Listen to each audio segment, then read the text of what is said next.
Hey, what's up, everybody? Welcome to the Morning Woods podcast. Once again, I know that you guys hear this every time, but go to the bottom and like and subscribe. If you're on Spotify, make sure you follow this channel. It really helps me so I can come on your phone.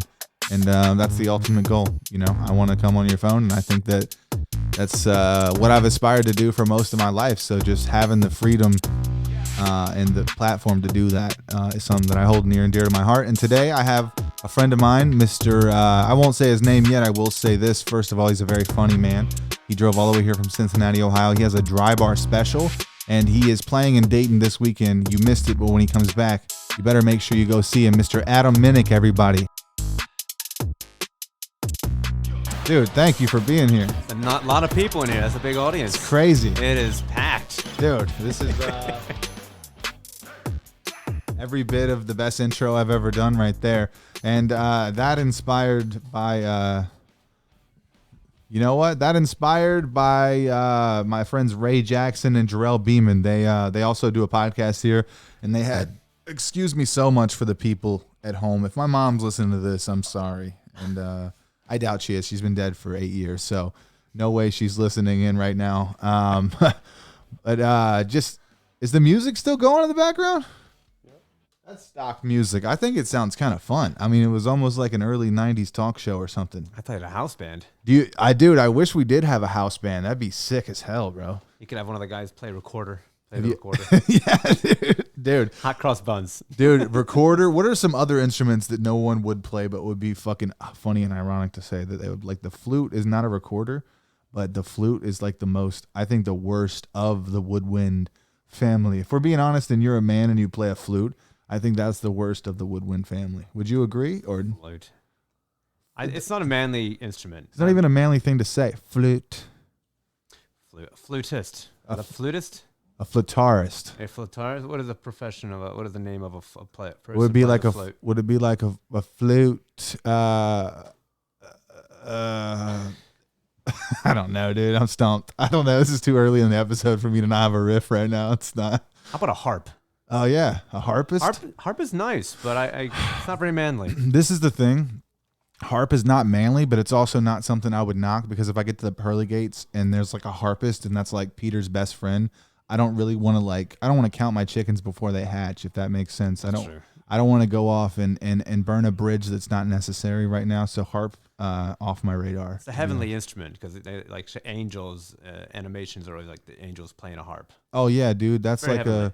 That's a spiritual thing, man. You know, people are playing harps with their dicks, and that's something that God intends on us to do, I think. Speaking of not manly, I just thought of this the other day. There's no manly way to put on chapstick. Realize that? Oh, man, I don't even like talking about it, because I'm dried up right now, dude, and this time of year really gets so me. chapped. But like, it sucks, bro. You could have like a skull and crossbone tattoo on your neck, dragging a dead body behind you, but putting chapstick on, you feel very feminine. No, yeah, straight up, dude. You could pull a heroin needle out of your arm, but if you put on cherry chapstick right afterwards, you're not getting You do all your drug using and murdering in the wintertime. Yeah, dude. Let me see a dude overdose on heroin, but he uses cherry chapstick right before, and there's no way I'm Narcanning him. Do it in August. Yeah, yeah, dude. You better OD in August. Get the hell out of this park. My kids are trying to play soccer and shit. Piece of shit. Do you have kids? Cussing too early in the episode. I have 3 kids. 3 kids? 3 children, dude. Who would have sex with you? Ah, man, she's hot, actually. You know, really? Yeah, for me, yeah, I think she's hot. Yeah. Nice. Yeah. How about you? Got one kid, right? I got one kid. I heard you talking about it. Oh, he's the best. Yeah. And just never stops. How old is your kid? 16 months, just turned. Okay, so you got your hands full. I have an 8-year-old daughter, a 7-year-old daughter, and a 5-year-old son. Okay. So I have all of it at once. It's my daughter, my eldest daughter. It feels like she's smarter than me. Like she's like 8 going on 20. It's crazy. Don't feel too bad, because I was we were on a commercial flight. I don't know where we're coming back from, but I could not win the tic-tac-toe and the games on the back of the seat that on the plane. You play with like random people on the plane. I couldn't get it, and then my son just starts hitting it and actually gets it. I was like, wow. Man. And he was like 14 months at the time. Wow. Like, man, I'm stupid. That's crazy, dude. You were just playing with an old strategy. I couldn't do it. He's just like hitting things, and I was talking to someone earlier about like the mind and like, you know, people's mental states, and actually about, anxiety and depression, and also the idea of psilocybin mushrooms and plant medicines, actually. And I think that sometimes our minds have these certain pathways that are really ingrained in us because of the things that we do over time. So we just do it over and over and over again, and we just get on these tracks. Yeah. But I think that certain things, like a new perspective, for instance, like a child, or like something to crack your mind open just for a second, just to give you a perspective shift. I think those are the benefits of those things. And for whatever reason, I don't know why I wanted to wrangle it back around to that point. But have you ever had any experience with plant medicines? No. No. Does Tylenol count? Yes.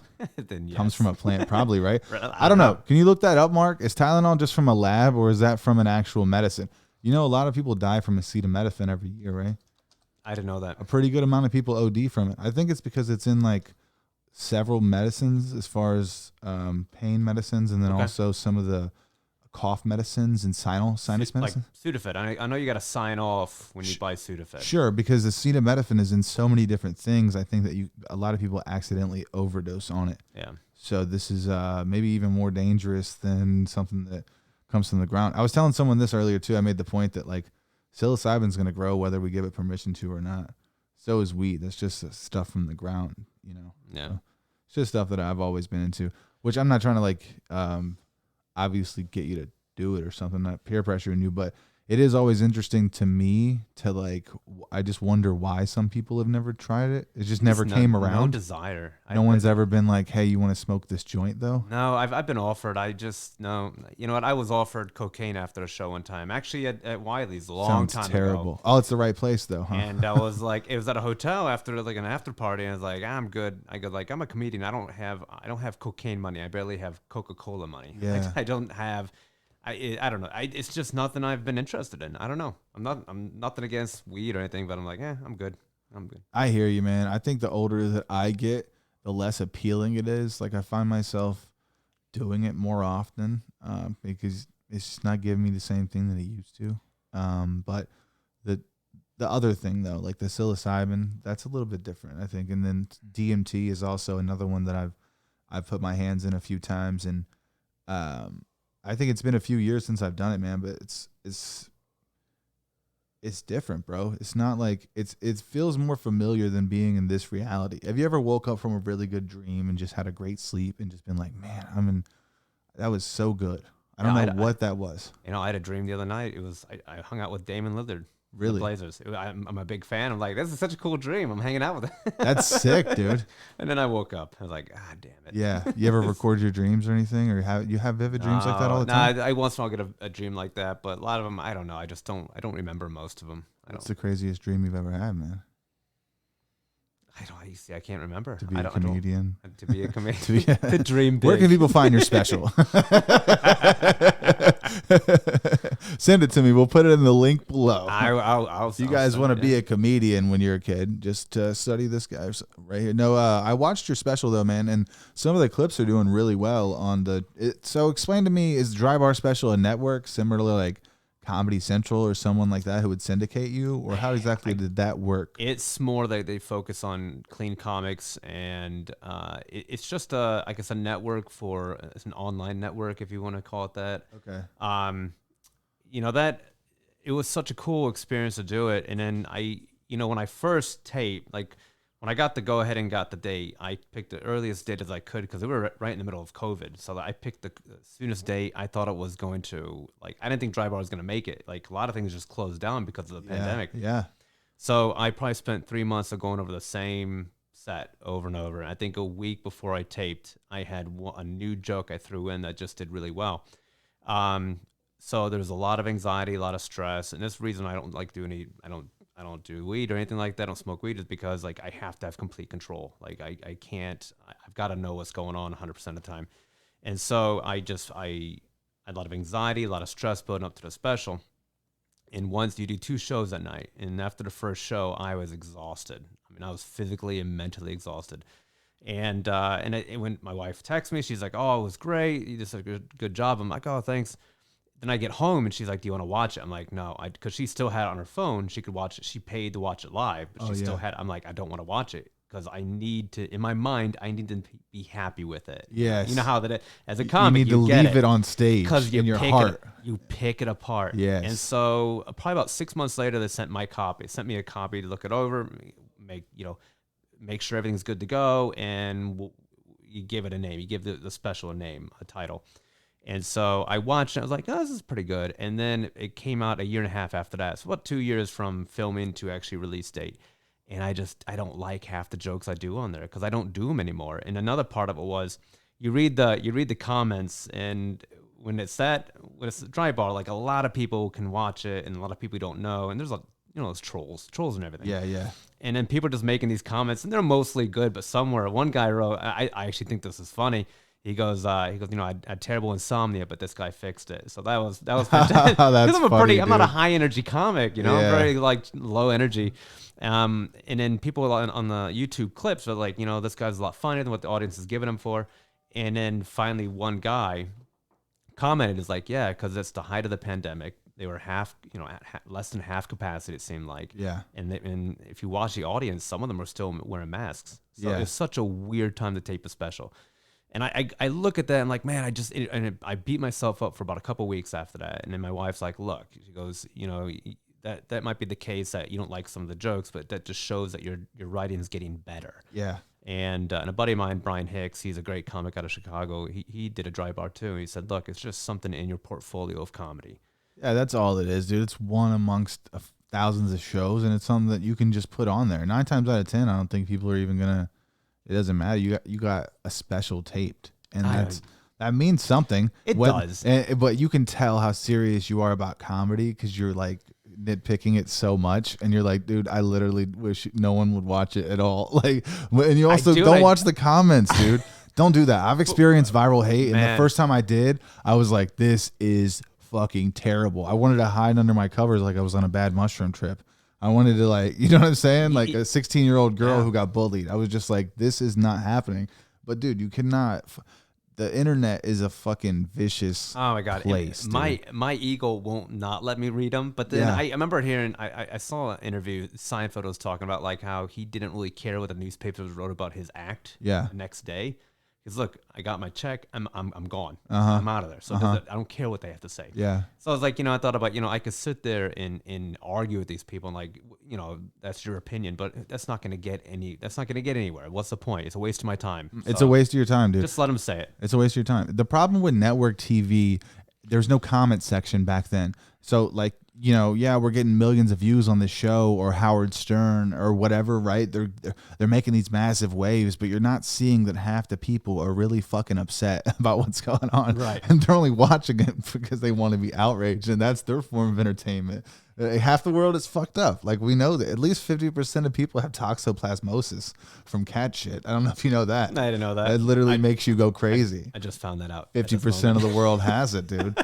It's true. But you know what? If you grew up with a cat, you probably have it. I don't know why I remember this, but I think at one time when I started out doing comedy, I was like, man, I hope I get a video that goes like that's nationwide, everyone watches it, and then I'd be just happy if someone made a negative comment just because it's out there. I want to be that. Yeah.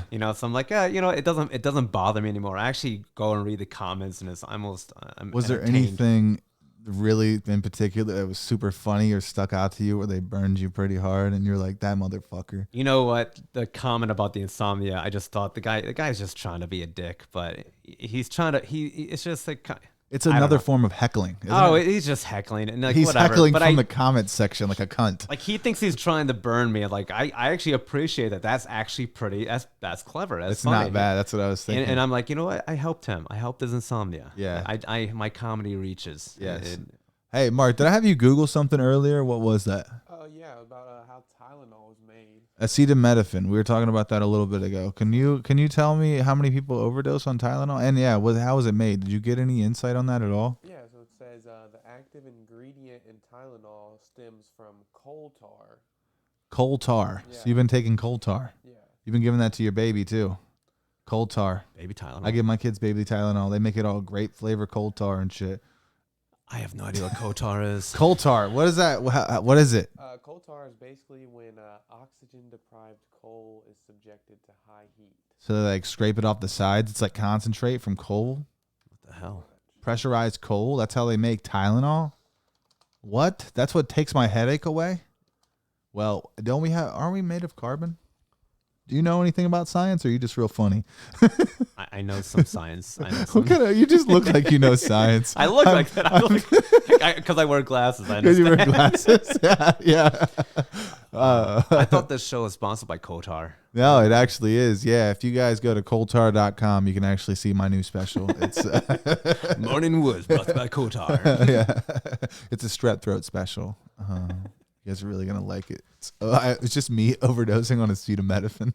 It says there's about 450 deaths per year related to acetaminophen overdoses. All right, man. I hope you're not next, dude. You know what? It's crazy. If you're can weed save you if you're overdosing on acetaminophen? Don't Google that. That's fine. We kind of know the answer. You know what? I push the envelope. I take Flintstone vitamins. Oh my god, that's a multi. So I think you're just peeing that out.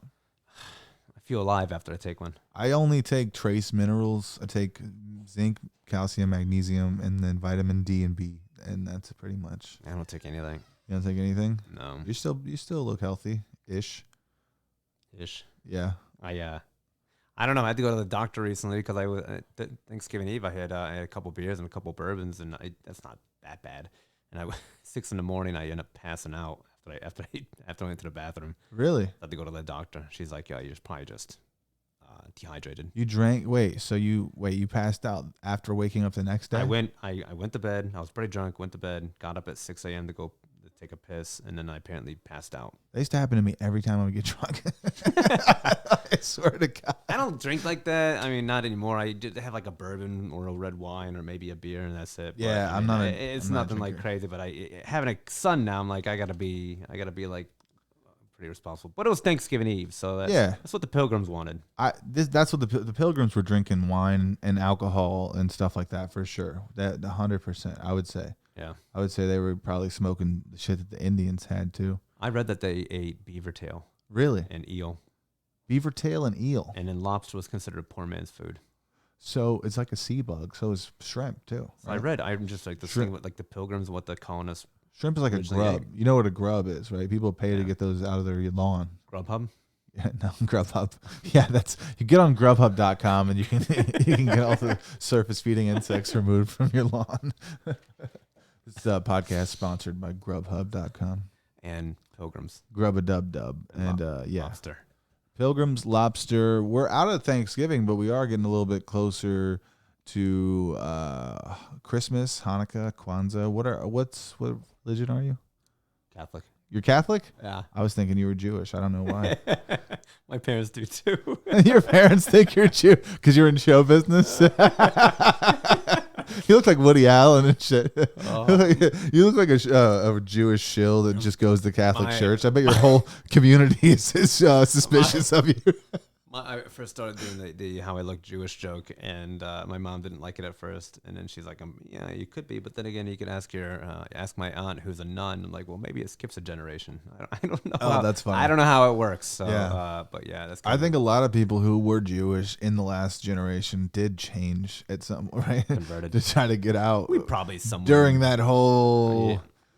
Debacle, as World War II. Yeah. You know what I mean? A lot of people got out of Judaism, so maybe it did skip a generation. My grandparents were in the camps, but they're Polish Catholic.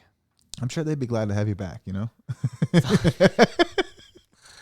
Circle it back around and break a glass and whatever. I don't know, Johnny. Okay.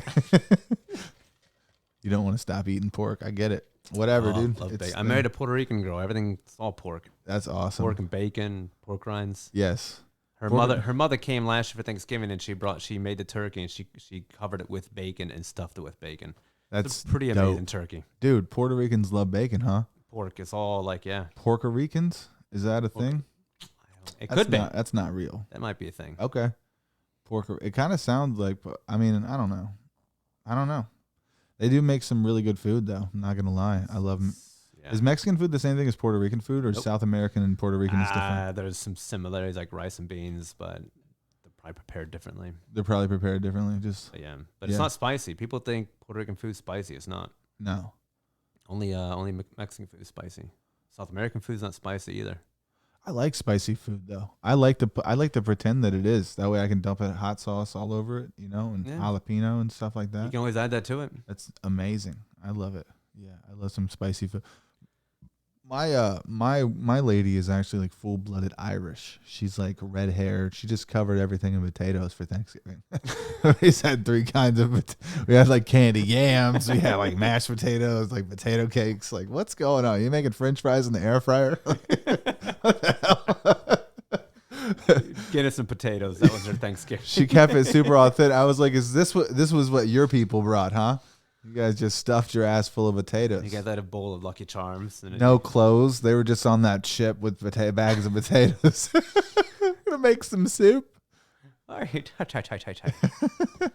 Yeah. She's, what's the thing that the Irish make the most? I think the shepherd's pie. Shepherd's pie is Fucking fill me up. it's so good. I love that thing, dude. Dude, they do this thing in Kentucky called hot brown, and it's similar to a shepherd's.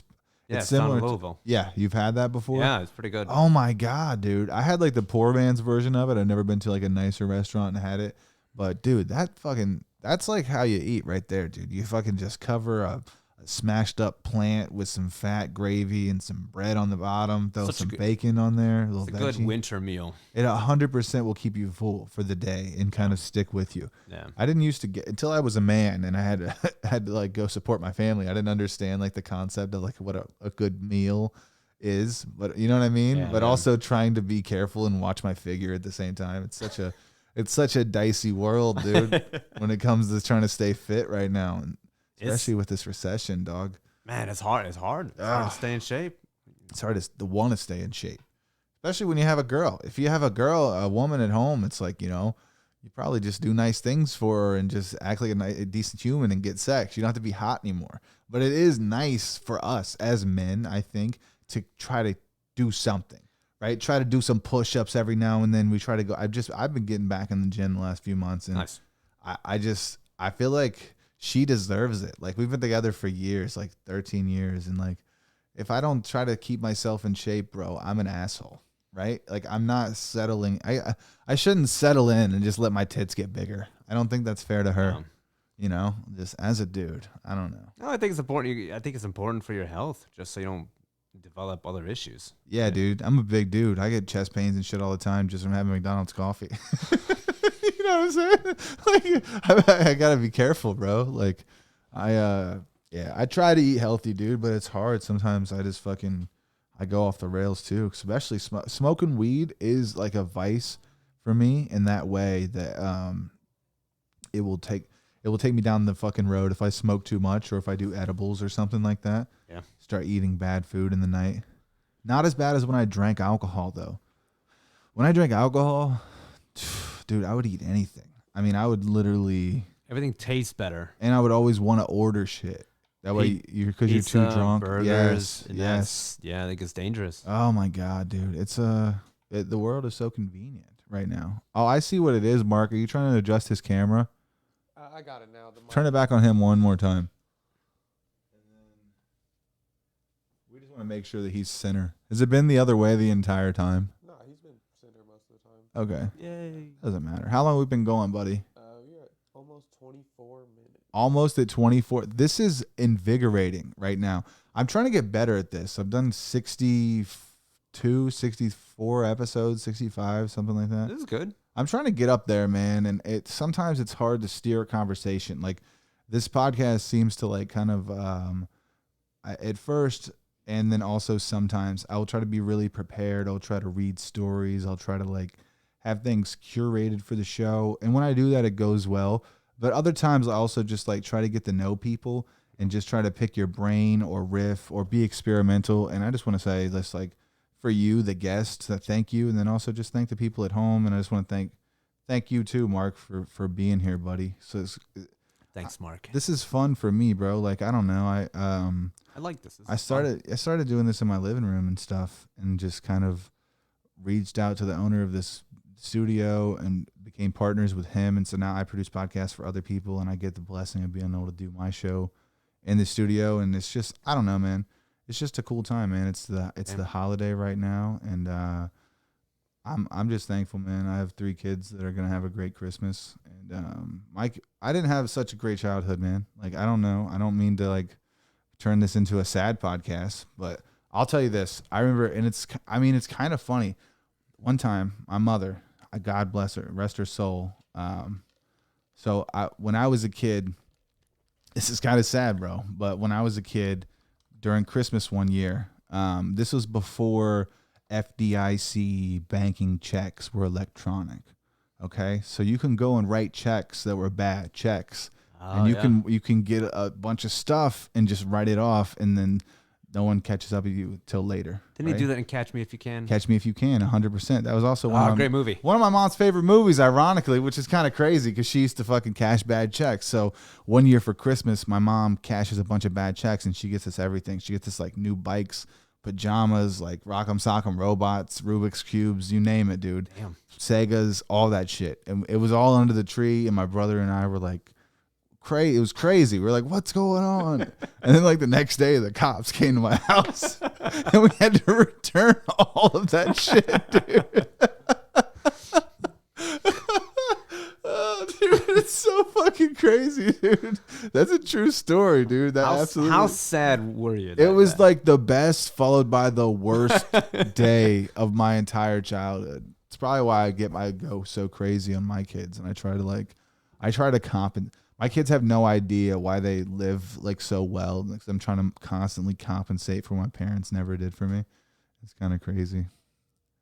I'm using this as a therapy session. I'm so sad now. I'm very. Don't be sad. You have to go perform at a comedy show after this. Get your life together. All right. You know, it's great. Back in the day, my dad was a cop, and he took a bunch of toys from a kid and his brothers, and they deserved it. It was like a Rock'em Sock'em robot, and it was awesome. Was your dad a cop? It was the best kid. He rented a cop costume at a Halloween store. He just stole all this shit. It was the best Christmas ever had. It was a couple days late, but it was still good, dude. Oh, dude, that makes me so less sad. Yeah, There's a bit now. There's a bit like that is funny, dude. I probably should tell that on stage. Yeah, good therapy. I like the idea of that. A lot of my stuff is pretty like inspired by my real life, and I try to like make it funny. That's comedy, though. There's satirical nature to it. That's writing what you know, like what you got. I mean, when I first started doing comedy, I struggled. Like I'd write these things. It wasn't very like it was like surface. It was like the touch of a joke, and then I would move on to something different. And then a comic told me, he's like, just write what you know. Write stuff that's unique to you. Yeah. And the comics that get away with that don't have to is like David Tell's. He's awesome. He's fantastic. Yeah, that's true. Dude's hilarious, but you know nothing about him. That's true. And Norm Macdonald's kind of like that too. You really didn't know anything about Norm. Very elusive. But they were so good at it. But that's with most comics, that was great because it's just therapy. Yeah, I really think it is. It's also hard for people to jack your stuff if it's just about your anecdotal experiences in your own life. Oh, absolutely. It's like pretty hard. I mean, you can take someone's premise or step on their thing, but if you're like, this actually happened to me, I'm going to tell this story. And there's also something about story that's very captivating. And I think people have to go along with it. Like when you're holding court and you're up there and you start to tell a story and then you're punching it up along the way and you somehow learn to master that art form, it's something else. There's a lot of premises that have been done over and over. It's just how you take it. What direction do you take it? So. Exactly. The premise is just the canvas. It's like, what kind of canvas are we going to paint on? Mm-hmm. Right? It's like, okay, pick your brush. Now, what did you see? Right? And then what can you make me see? Right? That's the audience's question as a performing arts audience. It's like, what road can you take me down? Because we'll let you if you make us comfortable enough. Right. It is unique to each of us, our own stories up there on stage, but in a way, people can still relate to it through what you're talking about. Yes. Or they'll find it funny. But it's just your perspective. Your perspective. It's the perspective shift that makes you an artist. It's just that's the only thing. Like stuff that my son does and experiences as a father. Like it's unique. It's my own son stuff. But then people are like, yeah, I get that. I've been through that. But my story is unique compared to what they went. But it's the same kind of idea of what kids all kind of do the same thing in a way. They do, yeah. Well, it's relatable because their kid did it too, but from your eyes, through your childhood, through your life and mind, everything is cut like a little bit differently. Yeah. Right. It's like, so you can like kind of shape up this clay, and they're like, oh, I can totally mold that into my life too. And then, yeah, it's the art of comedy. I've always spent these podcasts, especially with comedians, because like, I talk to other people in other walks of life too, but I always try to spend these moments with other writers and other people that are in this world, trying to figure out how to write and how they write and what a joke is to me and to them and to you. And so I really enjoy these conversations for myself. I know, it's hard to tell who's listening sometimes, but just for me personally, just being a fan of the art of comedy and trying to crack it is one of the best parts of my life, dude. So I don't know. I think this is a good thing to kind of keep doing, man, all the time outside of podcasting, because I don't do it enough. I don't talk about what a joke is and what it makes me feel like and what it makes the audience. But I should think about it more and be more conscious of what it is that I'm putting all these coins in. Like, I'm putting all my eggs in this basket. Yeah. But only sometimes do I come to a conscious awareness of what it is that I'm kind of doing up there and what it's all for. And I think if you find your why, which obviously mine's my family, and I want to show my kids that, if you have a dream and you pursue it, and you can do it, you can make it happen. So that's kind of my why. And I also want to, I want to like be better than my parents were. I think every generation, especially if you're in this country, you were born in America, you were fucking super blessed to have a lot of opportunities. So I think that, we got to trickle up. And what's your why, man? Why do you do all this? Why do you want to be something? What do you work outside of comedy, or do you want comedy to be your full-time thing? Like, what's your reason for all this? I've never really, I think I've ever been asked that actual question, like why do you do it? In a way, maybe I have, but I do it because I love comedy. I think getting a laugh from strangers is the greatest feeling. Like when you get that joke and then you throw out the punch, and people they laugh. It's the greatest feeling. I think about my son, and a lot of my jokes are about my son now and my wife, and comedy is tough when you have like when I was in Minneapolis for shows, and my wife had called. She said, "Oh, Sebastian's starting to walk." Like, I missed that moment, so that really made me rethink how I schedule. So I'm like trying to space things out where I'm home I'm like every other week. I don't want to do back-to-back weekends if I don't have to. Like, I want to be home with my son. I don't know. I just never really enjoyed doing anything else. I worked at a bank, got fired. I used to teach, and then I made a student's text list on teachers who wanted to shoot. So I got out. It sounds to me like the goalpost has moved a little bit. It sounds like comedy was the thing that you cared about the most, but now it seems to be your family. And I think that's okay too, right? We should have other things. It's like year one, right? You grind it out, however many years year one takes in comedy. It might be 10 years, but you grind it out, and then you get to that point where, like, okay, that's all kind of set in stone. Like, I have stuff on my calendar, I have podcasts booked, I have shows booked. It's like now I can kind of be that person everybody's missing out on, and that's just sacrifices that you got to make, dude. As a road comic, it is. It's fucking something else. I worked with a friend of mine out in Philadelphia, and he talked about how he misses missing his son. He's gone so much. He's out of LA so much. He doesn't see his son like that much. And I noticed he wasn't going to be home for Thanksgiving. I was like, oh man, I wouldn't want to miss it with my son. And those are sacrifices you have to make. I thought about like after Minneapolis and getting that news about my son walking, I thought, in 10 years, am I going to regret turning down gigs, or am I going to regret missing stuff with my son? My son doing things. And I'm like, you know what? Both. I can live with missing gigs. We're only going to have one. That's because we're older parents. We're going to have one. My wife's like, if we have another one, it'll probably turn out like you. So I was like, that's a risk I don't want to take. Yeah. But it does change things in how I do comedy. If they can go with me, it's that much better, because my wife can, she can work from home for the most part.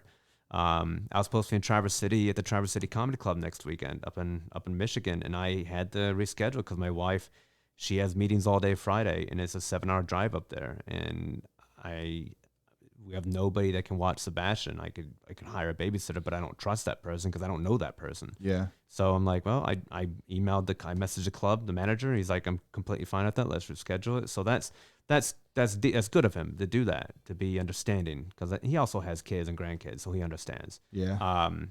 But and if he said, well, if you don't come up, you're never gonna work this club. I'm like, all right, well, I'm never working this club then. I'm I okay think with that hardly ever happens. And I don't think most managers don't like that. They understand. Yeah, Now, if yeah. you keep rescheduling, that's different. But it's a 100%. one-time thing. But I don't know. I enjoyed teaching, but after getting that text, getting that information, and I was made a text list, and then his classmates didn't tell anyone. One kid leaked it to the parents, and the police got involved. And then the school I was at tried brushing it under the rug, and they were going to bring the kid back. And my son is at the daycare there, and I'm like, no, this. I think of Sandy Hook. He might not come for me next time if he does bring a gun with him. He maybe come for my son. He knows what my son looks like because my son's picture was on my desk, and I was like, I'm not okay with this. He comes back, I'm done. I'm not coming back here. I quit, and they wanted to bring him back. Holy shit, dude. Yeah, and so I'm just like, I don't know. That moment is like, this is not where teacher pay. It's not. I'm not getting combat pay. I'm getting teacher pay. So Yeah. it's not even worth it. No amount of money is worth it if something horrible happens. And a kid, I guess what happened was a dad bought him an airsoft. The parents are going through a messy divorce. His grandfather died, and his dad bought him an airsoft gun. Well, in a text message list, it was on Discord, which if you have kids that use Discord, tell them to get rid of it because that's what pedophiles use. He apparently took a picture of the airsoft gun to make it look like an actual gun and said, whatever he had to say on it. And I've yet to see the text messages. They claim the parents were remorseful. I've yet to get an email, an apology, nothing. And the last week I was there, the priest didn't talk to me at all. Jeez. Yeah. So I'm like, you know what? This is not for me. So and my wife's like, just do comedy, just be on the road. And I'm like, all right, because I've been doing corporate work and then club work, so I'm in a good spot right now. That's good, dude.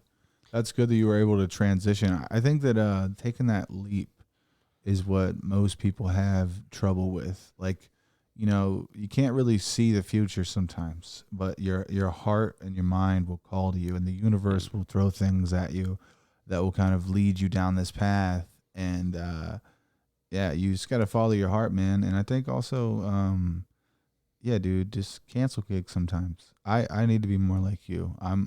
I feel like I'm year one, and I've been doing this for 5 years, and it's not that I don't get respect. I'm just not where I want to be. And sometimes I'm like, I think I sacrifice my family and but I cancel shit just so that I can be where I want to be, and not necessarily my girl or my kids. And I don't know, man. Sometimes I don't think there's one comic. I can't think of a comic that's happy where they're at in comedy. They wish they could be doing more. I think you're right. Yeah, that's true. It's like the whole thing. I Nobody's should ease happy. up on myself a little bit sometimes. Yeah. Like nobody's happy with what they have. Like no one's happy. Like women are hard on their bodies. They don't like it. They wish they had someone else's body. Like no one's happy with what they have. I think, I don't know. It's I think you should look at where you're at right now and look at where you started and think of like the person you were at the beginning of this road in comedy. Looking at where you're at right now, would you be happy? Would you be wanting to be doing that? I wouldn't want to be him, but if I was that back then, I would want to be me now. I would say so. Yeah. Yeah. Absolutely. You have I had to have it. years of sucking to get here, dude. There was so many. Everyone. I was sucking so many dicks for so long. Not that. To be Not funny. that type of sucking. No, when you eat a bag of dicks on stage, dude, you ever go through a whirlwind? I mean, you had to at some point, right? Sometimes you go through a point in your career where you're just like bomb, bomb, bomb, bomb, bomb. You have 4 or 5 in a row, dude, and you just have a bad month sometimes. There were like 6 months like that when I first started comedy, where I was just like, why am I not funny? But that's why it's so hard. There's no school for it. No one can really teach it. It's all trial and error. Like I spent, because I focused on writing clean for so long and I didn't know what the hell I was doing. It probably took me about a year to get my first like really good clean joke. But it took me a year. That was a lot. That was a year of bombing, and I just kept getting up. And I had some little breakthroughs here and there that kept me going.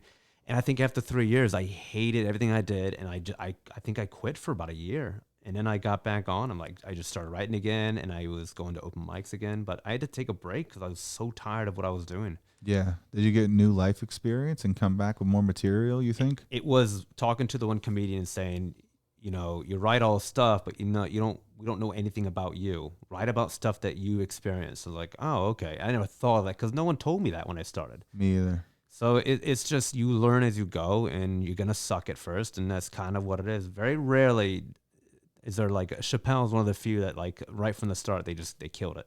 Yeah. They were just naturally gifted. Yes. It was a God-given gift. Very few Most of us people. have to work at it, and I mean, that's comedy though. That's why a lot of people do it, but there are very few that are absolutely just the most successful at it, like top of the line. Yeah, very, very few. It's like the Scarfaces of the game. Yes. One or two guys, right? And there's a lot of cocaine somewhere. There's a lot of cocaine. But no, it's like I don't know. I think it's a long road. To reiterate your point, I think Joey Diaz said it the best. One time I was listening to a podcast, and he said, like some people have like jokes, and then some people have like charisma, and they have like a lot of personality. Mm-hmm. And every now and then you get like Chris Rock or like George Carlin, or you're like, why is this guy so prolific? And he's also a performer, and it's just it's just not many people in this linear universe that we're living in can come equipped with those skills. So you have to work at one or the other. You have to come in, you're like, oh wow, I really like this guy, he's got moxie, but if he was fucking had jokes, he could be a comedian. And then sometimes you're like, he is such a great writer, if he could be cool. I don't know, but you have to work on personality, or you have to work on jokes, right? It's that's the slippery slope of comedy. Such a I don't know. There's a reason why there's only one Brian Regan, one Gaffigan, one Norm Macdonald, Seinfeld, Jim Jeffries. There's there were these great lawyers, but there's a lot of great lawyers. There's a lot of great doctors, but there's only individually, there's like one great at this, like Seinfeld's great at observations.